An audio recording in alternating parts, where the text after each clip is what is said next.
Hello, fellow educators. Welcome to EduTalk Collaborative Conversations, the show where passionate educators converge to talk about all things teaching. In every episode of EduTalk, we delve into an insightful educational research study and hear from a dynamic panel of educators who discuss the study and then translate the findings into tangible tools for our everyday endeavors in education. I'm your host, Jeni, and I can't wait to share this episode's study with you and introduce you to today's panel of educators who are joining me right here on set at KPAO Community Television here in Omaha. I am thrilled that you're joining us today. I believe that together we can transform education one conversation at a time. So without further ado, let's delve into today's educational research study. Imagine a world where the voices of our youngest members of society are not only heard, but are instrumental in shaping the environments that directly impact their lives.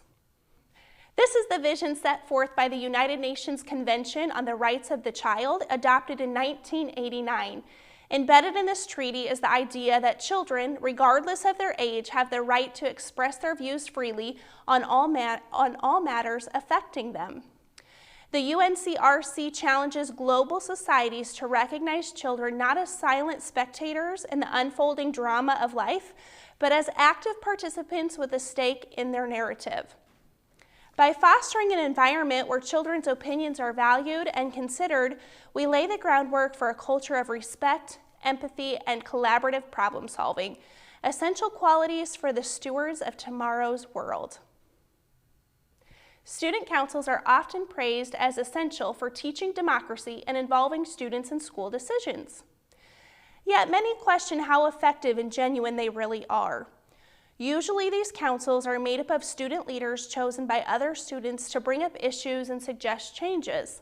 But the way students are chosen for these councils often end up including only the types of students who are well-spoken, confident, and do well in school, which means that not every voice is represented. People also argue that student councils are just for show, allowing students to give their opinions, but not really making an impact. However, research says that the student councils can lead to real student involvement and teach democracy if they make sure to listen to everyone, not just those serving on the council, and that they can actually make changes students want to see. This episode study aimed to explore child participation in decision-making within student council settings in 2 schools in New Zealand. The research questions were: in what ways do children participate in decision-making within school council contexts? And what are the lived experiences, perceptions, and understandings of the children in regard to this participation? A qualitative case study approach was employed, gathering data through semi-structured interviews with 2 principals and 10 teachers, and conducting 4 focus groups with 29 children aged 5 to 12. The investigation into student leadership and decision-making at Beacon Point and Morton Hill schools revealed contrasting approaches to children's participation in decision-making processes. At Beacon Point School, the system of student leadership was described by the principal and leaders as an opportunity for children to make decisions. However, this was more about individual responsibilities and tasks rather than collaborative student-led initiatives. The approach tended to limit children to roles that did not encourage independent organization or collective decision-making. It really reflected a hesitance to fully trust children with consequential decisions. The tasks that were assigned for the children were for the direct benefit of the adults, and they maintained really strict boundaries. This minimized the opportunity for students to exercise autonomy or creative problem solving. In contrast, Morton Hill School promoted a more inclusive and collaborative approach. Here, the children's ideas and decisions were nurtured and valued with significant effort made to involve students in meaningful ways. The approach was characterized by a collective spirit where children were seen as active partners in decision-making, leading to initiatives such as the school garden, the use of iPads, and even the management of school pets. The leadership and decision-making model at Morton Hill encouraged a sense of agency and collaboration, ensuring that children's voices were not only heard, but acted upon, fostering an environment where everyone, including the students, staff, and parents, were seen as part of the decision-making community. The differing approaches at Beacon Point and Morton Hill schools underline the importance of how student leadership and decision-making are conceptualized and then executed. While Beacon Point maintained a cautious, adult-led model that limited student input, Morton Hill embraced a more inclusive, collaborative approach, recognizing the valuable contributions children can make to their educational environments when they're given genuine opportunities to lead and decide. In summary, how well student councils work really depend on if the school truly supports a democratic way of doing things, challenges the usual superficial way of student councils are run, and lets students be a part of serious decision making. Up next, our panel of dynamic educators will discuss the implications of this study and its impact it has on our everyday practices in education. Stay tuned, an insightful conversation awaits. I want to invite you to be a part of this incredible journey, and there are 3 ways that you can get involved. Number 1, if you would be interested in being a panelist on a future episode, I want to hear from you. So there is a form that you can go to fill out and let us know that you're interested. Number 2, if you would like to nominate an educator to be highlighted on a future month on EduTalk, you can fill out this form. Lastly, and most importantly, you can be a part of every collaborative conversation. The conversation will start here in this studio, but you can join our community of empowered educators online to share your thoughts and perspectives. Together, we can make a lasting impact on education. Let's make EduTalk collaborative conversations the new nexus for educational dialogue.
Please note that the opinions and views expressed by the host and panelists on this show are their own and do not necessarily reflect the official policy or position of their employers or affiliated organizations. Hello and welcome back to EduTalk Collaborative Conversations. This is your show for educational dialogue, and we are so glad you are joining us today. You are an important part of this growing community of empowered educators, and I can't wait for you to meet today's panelists. We're going to talk about the study today, which had to do with elevating student voice, but before we do that, I want them to introduce themselves to you, and I want you to consider that your network of colleagues got just a little bit bigger today. So here we go. Dr. Griffin, welcome. Yes, thank you. Thanks for being here. Absolutely glad to be. Tell us about your journey into education. Yes, so I would be considered a lifelong educator. So right out of college, I entered right into the classroom. As a matter of fact, when I started in education, there was an internship. So for 2 years, I did an internship before even student teaching. Okay. And then being in education, I served as a classroom teacher, assistant principal, and currently in 2019 transitioned and now am the founder of a homeschool co-op working with marginalized families in North Omaha. Beautiful. So you've had a career in the public sector and now you're serving a whole new endeavor. Yes, I am. Okay, and we'll probably hear more about that as we get into some questions here. Okay. Okay, and then we have Christy Crable. Christy, tell us about yourself. Well, thanks for having me here today. This is exciting. I also started teaching right out of college, and I was an elementary teacher. Okay. And then I was a middle school teacher and a high school teacher, and kind of kept adding endorsements. And then I taught for 6 years at UNO in the teacher education department, which was a total joy. Love doing that, and got to work in all the districts in Omaha and Council Bluffs. That was great. Yep. And then I'm currently in my current position as head of school at Omaha Christian Academy. Beautiful. All three of us have something in common where we've worked in the public sector and we've worked in private/parochial schools, and I love that I personally have had those experiences. Okay, so that's just going to make our conversation richer today. Okay, so the article we read and we're going to discuss today talked about elevating student voice, specifically in student council settings, and how that can be done well and how it sometimes just looks like we're doing it and we're not really doing it. So we're going to talk about student voice today. And Chrissy, we'll start with you. So as you said, you're head of Omaha Christian Academy. And so can you talk about some strategies that you've implemented to amplify student voice and seek their feedback within your system? And then what are some of the outcomes from that? Well, one of the things that I'm really careful with is who I hire. Like, that just seems like the foundation. You know, of course, relationships and rapport are so important. So true. And what's really important at our school is that everyone who works there in every single capacity, whether they're faculty or staff, that they love kids. And so that's really important when I'm interviewing people. Like, do I get a sense that they love children, love students? Yeah. Because when you care about someone, then you tend to want to listen to them and what they have to say, and you think that they're important. So that I'm looking for that actually when I'm interviewing. So that's probably my number one strategy, is who's on the team, who is going to be interacting with the students. And so then can they create that classroom culture when students bring things to them on that smaller level, and then that tends to extrapolate out into a bigger level. We've done student council, and I thought it was interesting how the article talked about kind of these formalized ways of listening to student voices, but there's also so many informal ones that are really important, and of course that starts with the adults interacting with the students. We've had some things where with some older students too, where that come up and they want to talk about it. So it sometimes it comes to my level. I've been a principal also in my role, and so just having that open door, having students, when something is happening school-wide, having my ear to the ground and figuring out this is something that the students really want to talk about. So sometimes it's really important to just bring them into my office and figure out what's going on. One of the things that happened at our school was a student got in trouble. And so he was in school suspension next to my office. And through the course of that time, I got to talk with him about his dreams. And we actually ended up creating a class for him in his honor. We kind of made a deal that if he would make some choices, and I would help make a choice to create an automotive class. That was his dream, is to own a garage someday. So I think that was one, just where listening can turn into actually something that ends up benefiting a lot of students. Wow. Can you, I wish every student had the opportunity to make a poor choice, get in trouble, but then leave the principal's office with she cares about my dreams and she's going to do something about it. What an amazing opportunity. That's beautiful. It's just, I love it. I shouldn't say I love it when kids get in trouble, but I love the opportunity to interact with them. This is my chance. Yeah, it's my chance to really hear from them Yes. and get below and see what's really going on. Me too. I love that. Okay, so this segues nicely. So now that you are leading a homeschool co-op, how are you incorporating students' voice in the things that you're doing? Absolutely. So at Leaders to Legends, it is all parent-led. Okay. And so student voice comes very easy because even our programming, our curriculum is all based on the communication from parents. We come together collectively and discuss what we'd like our kids to experience and how to take them to the next level. Okay. When we talk about student voice, it truly is, we just went through a whole unit on aquaculture. and connected with Nebraska Games and Parks, and actually did a learning adventure there, and the kids went fishing, and that started with us going around the community and picking up trash. Oh, wow. Because they want to keep the trash out of the ocean. Even with parents have even said to me, even in this whole unit, I think twice before I ever throw something out the window again because of what we're doing. Yeah. And so student choice is really leading to community change. Wow. And I'm seeing evidence of that just from the communication amongst the families that are a part of Leaders to Legends. Oh, amazing. That's awesome. Okay, so that's a different one. Let's see. So in a parochial school setting, are there challenges in doing two things, like promoting student voice and maintaining true to the values that you want to instill in students? Have you seen conflict with that? Do those go hand in hand? Talk to me about that. That's a great question. I think it's an and proposition. You know, when students come to our school, we say, this is what we believe. This is how we're going to operate. These are the values that we want to promote, celebrate, and pursue. And those are really guided by 4 questions in particular. Okay.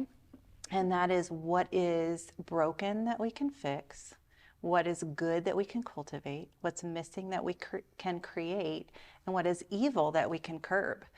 And so that kind of provides this reason. We are learning math and science and world language and art and drama and all of these different things. We're learning those things so that we can answer those questions. Wow. So we're really trying to connect knowledge with faith. Faith is what is driving those questions. Why are we on earth? What are we supposed to be doing? And it connects those dots to purpose. So when students, so it's, even though there are some truth propositions and some truth statements that are foundational, those really just provide the framework for freedom within that to say, this is what I want to do, this is what I want to celebrate. It's not that we can't explore or think about things that are maybe against those things. We want students to bring their faith and knowledge and ask those hard questions, because we're all in process. Even the adults in the building, we're all in process. Yeah. But we know where our starting point is, and if Yeah. it fits within that framework, you know, the students know that's where we're going to come back to. It has to answer those questions, and it has to be in alignment with what we hold to be important and true. There is so much good in that. So one, just the revelation that there's freedom within a framework. Like when we provide kids structure in a classroom and they know what we expect and what the expectation is, then they're free to like be them true selves, because they're not worried about, well, what if, anyway, so there's that. But then those 4 questions, I need you to run through them again. Okay. Okay. What is broken Okay. that I can fix? Okay. What is missing that I can create? Okay. What is good that I can cultivate? And what is evil that I can curb? And when students answer those questions, you have immediate ownership, because now it's me guiding the thing that we're going to do next according to how I answer those questions. Yes, That's exactly. amazing. Okay, Dr. Griffin. Okay, I'm going to read this one because I want to get this right. How can the principles of student voice and participation, like was highlighted in our study, be leveraged to advocate for broader parent choice policies that recognize and support diverse educational approaches tailored to individual student needs? Absolutely. So that's a great question. Families that actually initially came to me, because Leaders to Legends really came from community coming and saying, Dr. Griffin, we need your assistance. Okay. And open-heartedly, I said yes. And as far as parents' choice, a lot of it had to do with not being able to have God be a part of everything that they're doing. As a matter of fact, interacting with the opposite of that in other settings made it real challenging in the home as you're trying to teach your child a faith-based education. And so parent policy, as far as parents having the freedom, if something's not working, to have the ability to go ahead and make that change and do something that is going to work for their family and child. Beautiful. That it makes me want to talk about something that we all have a similar philosophy when it comes to the role of parents in educating their children, and we all have been public school educators. And so I think a lot of times leadership in schools will say, well, let's invite the parents in, like let's ask them to partner with us. But I feel like that is so backwards because they shouldn't be partnering with us. We are actually coming alongside them and partnering with them. And so if we hold them in the right place in their children's lives, they are the primary teacher. We are partnering with them. I think that impacts then what we do on a daily basis with students. Does that make you think of anything you want to add to that? Or? I totally agree. I totally agree. My entire time in public education for 30 years, and we would say, well, parents are the first teacher. And so now being where I'm doing now, it is so embraced that, yes, it is their God-given right. Parents are the first teachers. And empowering parents to walk in that has been the best part of what I do every day now. I love that. And it invites accountability. I think, parents love their students more than anyone and know them more than anyone else does. And so every moment in the classroom, they're entrusting the care to us, and we're accountable to them. We want to make sure we're reinforcing what they're teaching at home and being a partner, like you say, with families. I love that. Okay, so we're going to switch gears. We're going to just do a fun question. And this is kind of important to me, except it's awkward, I know, when you go to answer it. Is that sometimes we forget that educators are just humans too, because we carry such a heavy load, but we're human. So just for fun, what is your dream car? And you might drive it right now. They're like, don't make me answer it. I'm going to have to go with the car that I drive right now. Okay, so tell us, what do you drive? I really enjoy my Mercedes ML 350. Okay. It's a great car. And I've seen you drive a car before this, though. That was pretty snazzy. Oh, what wasn't it? What was that? Was it it was a sports car of some sort? And was it red with racing stripes? Or yes? So, I do also own a Mercedes SL 500. Okay. Convertible. So. Okay. Okay. See, there we go. Well, great segue, because I would love to own a convertible. I recently test drove one. It was amazing. But I am a grandma, and I just didn't know where I would put the car seats. So I stick with my old Camry, but it gets great gas mileage. That's right. I love it. Okay, now to wind down our conversation, I just want to shift our focus to the future of education. So we know that better is always possible. And so when you look forward to the future, what are you either most hopeful for or most excited about that's on the horizon of education? I am truly most excited about parents being able to have a say-so in what's going on with their children, that if something's not working, that they are fully embraced as first teachers, as a first teachers, and that they do have full accountability for their children. Yeah, beautiful. I would agree with that. And I'm excited about the future. I think students are looking to us for hope for the future. And I think just building resiliency in them, they know who they are, they know what they believe, they can think critically. I'm so excited to be a part of equipping them for the future. I think the future, it looks challenging, but they're going to be ready, and we're equipping them. So I'm hopeful for them, and I'm just honored to be a part of their journey. Me too. Beautiful, well said. Okay, so as we wind down this episode, this conversation might be paused momentarily, but the conversation isn't over.